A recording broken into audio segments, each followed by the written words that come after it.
दबदबा बना रहे। थोड़ा नीचे जिस सेनापति सत्यजीत सिंह की आंखें फोड़ा कर उसे इस राज्य से निकलवा दिया और महाराज के पिल्ले की बलि चढ़वा दिया। सेनापति सत्यजीत सिंह की पत्नी के दोनों हाथ कटवा दिए और बच्चे थे महाराज उनको भी कुआं में डुबो के मार डाला। अब अकेली करूंगी है, चलती हूँ अपने प्यारे तेजा के यहाँ का महाराज बनाने का घोषणा करती हूँ।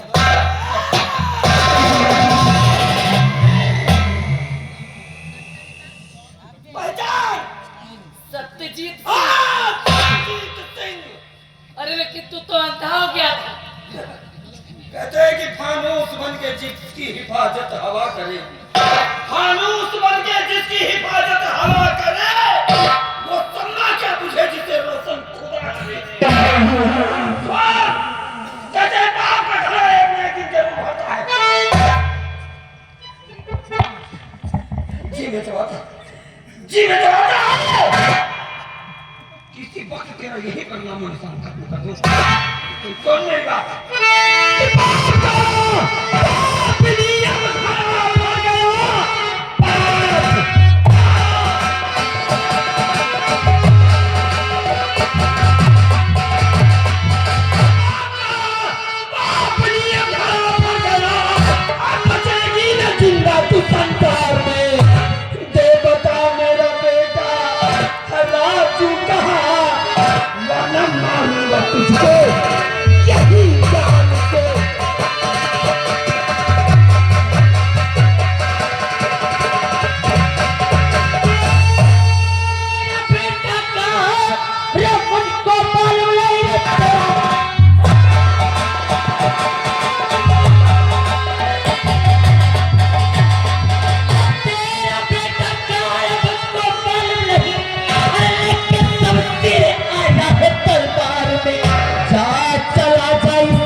क्या कहा? मेरे बेटे के बारे में तुझे मालूम है? मैं भी जानती तुम्हारे बेटे। चल छोड़, बेटे की बात पीछे कर। सिर्फ इतना बता कि हरामखोर भयभीत कौन है? ये भयभीत कहा मुझे कैसे मालूम? मैं नहीं जानती इसके बारे में। तू नहीं जानती? लेकिन तेरा ड्रामा मैं अच्छी तरह जानता। देखो सत्यजीत, हाँ, अगर आए हो कुछ लेन देन और करके काम चल जाए तो कराना।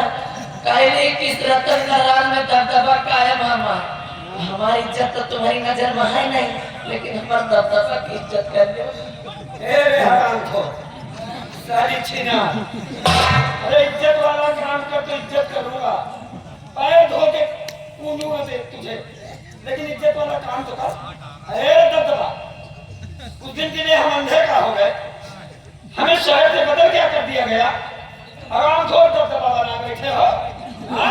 सुन रहे इधर सुन, तेरा न कभी दबदबा था न है और न कभी रहेगा,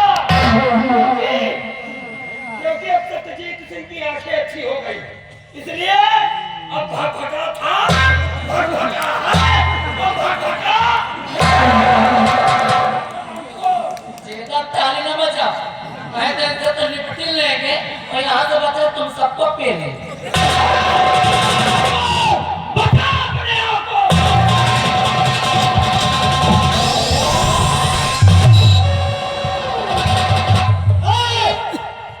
ये मैं क्या देख रहा हूँ? जिसकी मैंने आंखें ठीक कराई वही मेरी माँ का दुश्मन बना है। तो मेरी माँ को अगर कुछ कहा सुन, अगर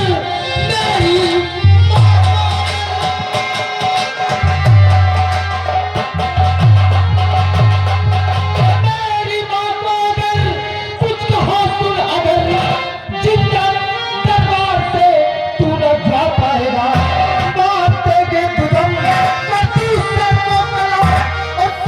हत्ता जमीन पर नजर आए। माँ के ऊपर हाथ उठाया तो देख आकाश, तुझे माँ कहता है? अरे माँ नहीं है! माँ के नाम पर बददुआ दाग है, दाग। जुबान को लगाम दो, ये मेरी माँ है। चला जा आकाश, कपड़े खराब है, चला जा यहाँ से। क्योंकि आज अगर इसके और मेरे बीच में जो आएगा, वो सीधे मौत के घाट जाएगा। चला जा आकाश, नहीं मैं भूल जाऊंगा कि तूने मुझ पर कोई एहसान भी किया है। मैं कहता हूँ तुम यहाँ से चले जाओ। अरे मार बेटा खड़ा करेगा छोटी मोटी काम देखती माँ से चिंता मत कर, मैं आ गया। अगर नहीं जाएगा, अगर नहीं जाएगा तो इससे पहले मिल जाएगा। और होशियार हो जा, काहे कि मेरे आंखों में खून सवार है। मैं भी देखता हूँ तेरी नजर के सामने कैसे मेरी माँ को मारता है।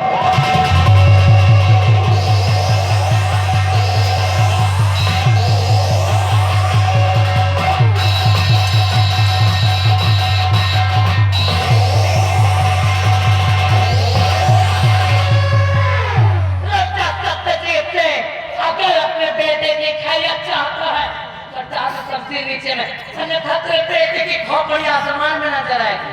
साली से हराम खोर। माँ ये तू क्या कर रही? अरे कौन किसकी माँ, कौन किसका बेटा? खाना चुप कर तरबूज जैसे खोपड़ी उड़ा दूं। महारानी कलावती का दबदबा के बारे में नहीं जानता, नहीं जानता दबदबा के बारे में हमारे। अरे कलावती का दबदबा का छोटा छोटा बच्चा जानता है। कलावती का दबदबा बना हराम खोर, आके हमारी इज्जत की हुलिया बिगाड़ दी। भाका बता है, जिंदा काटूंगी आपको। बोली बच्चे लोग। चुप करके खड़ा रहे, नहीं आगे से गोली मारोगे पीछे धुआं निकले। महारानी कौन सी नौटंकी दिखा रही है? हैं? अपने बेटे के कंपटी में निवास और तान के खड़ी होगी, और बता रही कि मेरा बेटा है। तेरा कोई षड्यंत्र आज कामयाब नहीं होगा। महारानी तेरे कहने का मतलब कि मेरा बेटा, अवश्य मैं कैसे मान लूं कि मेरा बेटा है? मानेगा, अभी मानेगा। तेरा बच्चा सचित सिंह, याद कर उस दिन को कि कभी तूने अपने बेटे के हाथ में कोई तस्वीर बनवाया था। याद कर, याद है या दिलाऊं तुझे मैं? अरे हाँ, याद आया, कैसे भूल सकता हूँ। ऐसा लगता है कि जैसे जैसे अभी कल की ही बात हो।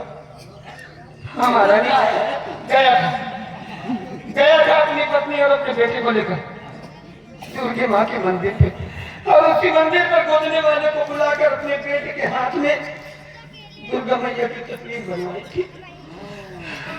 आ गया यार, अगर आ गया हो तो तलवार नीचे, डायरेक्ट तलवार नीचे हराम खोर। कलावती की कला तुझको दिखाते हैं।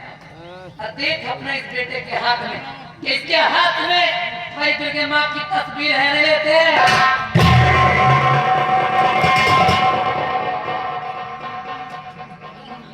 आकाश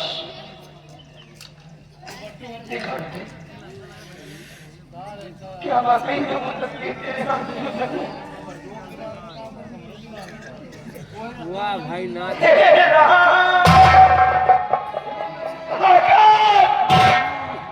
मेरे बेटे, यह भगत सत्यजीत तेरा पिता है। पिताजी मुझे माफ कर दीजिए, मैंने अनजाने में आप पर हाथ उठाया। मुझे नहीं मालूम था कि आप मेरे पिताजी हैं। मुझे माफ कर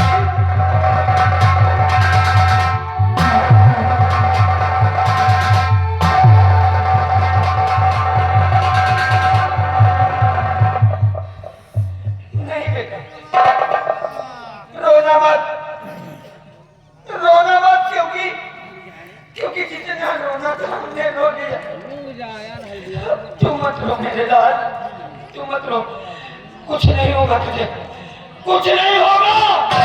आज बेटे की हिफाजत के लिए बाप कुर्बान भी हो जाएगा।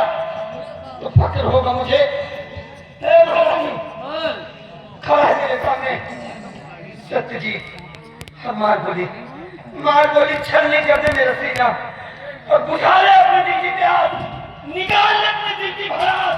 तैयार हो जा सत्यजीत सिंह मारने के लिए। देख लो हमारी रतन राज की प्रजा, महारानी कलावती का दबदबा। अगर कौनो कर बीचों बोले कोशिश किए तो इसको बाद पहले तुमको पहले मरने के तैयार हो। राम ज्यादा बड़ा वफादार बता।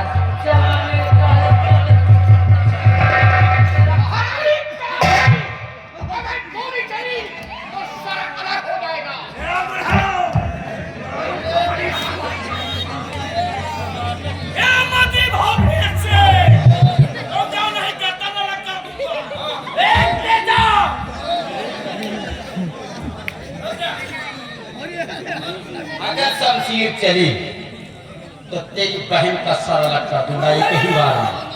शमशीर जमीन पर डाल।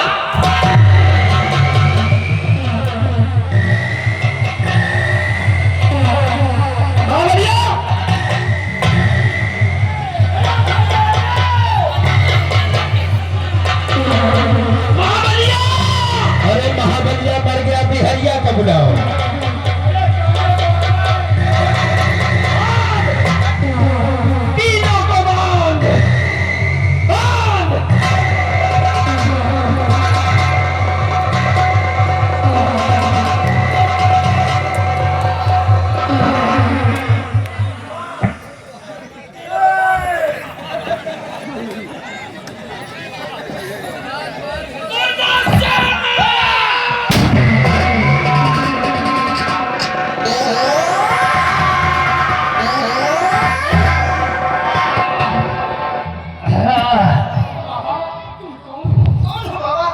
महाराज मैं कोई नहीं, वही तुम्हारे दरबार में जो खजांची था, मैं और कोई नहीं, तुम्हारे दरबार का खजांची हूँ। हाँ महाराज, मैं अपने आप को जिंदा रहने के लिए डाकू तेजा के गिरोह में शामिल हो गया और मैं डाकू दुर्गा के नाम से विख्यात हो गया। लेकिन एक दिन की बात है, मैं क्या देखता हूँ कि आपकी महारानी कलावती मेरे हड्डी बनाई और एक बच्चे को साथ लेकर, और उन्होंने कहा इस बच्चे की बलि चढ़ा दो। लेकिन डाकू तेजा ने उस बच्चे की बलि चढ़ाने के लिए मेरे हवाले कर दिया। लेकिन मैं जब बच्चे पे वार किया तो मेरे हाथ कांप गए और मैं बच्चे को अपने गोद में उठा लिया। लेकिन मैं क्या देखता हूँ कि उस बच्चे के सीने में तलवार की शाही मोहर लगी हुई थी। तभी से मैंने प्रण कर लिया कि इस बच्चे की परवरिश के लिए आज के बाद मैं अपना नाम बदल दूंगा और उसी दिन से मैं अपना नाम बदलकर नाथू लकड़हारा के नाम से प्रसिद्ध हो गया और उस बच्चे का नाम बदलकर अरमान रख दिया। इतनी दूर चला गया कि डाकू तेजा की परछाई उस पर नहीं पड़ी। लेकिन महाराज, जो बच्चा आपके सामने खड़ा है वो कोई नहीं, आपका बेटा अरमान है। महाराज, जाओ अपने बच्चे रस्सी को अपने गले से लगाओ, अपने गले से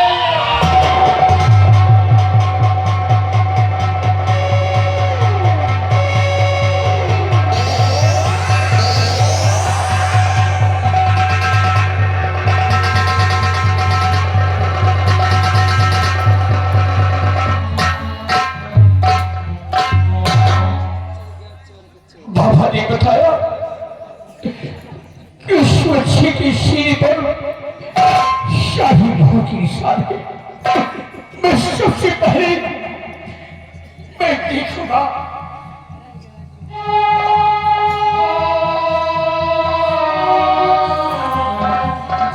वहां कहीं मेरा बेटा है, मेरी बेटी है। माँ हमारे सीने से लगा मेरे लाल, तेरे लिए बरसों से मैं तोड़ता था।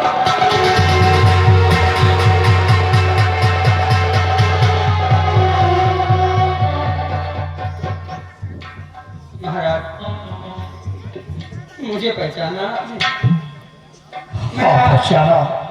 मैं आपके वही चरणों का सेवक, आपका नमक ख्वार। हाँ महाराज, महाराज कहते समय अपने आप को दोहराता है। हाँ एक जी। महाराज आज समय अपने आप को फिर से दोहरा रहा है। एक वो समय था, एक आज ये समय है।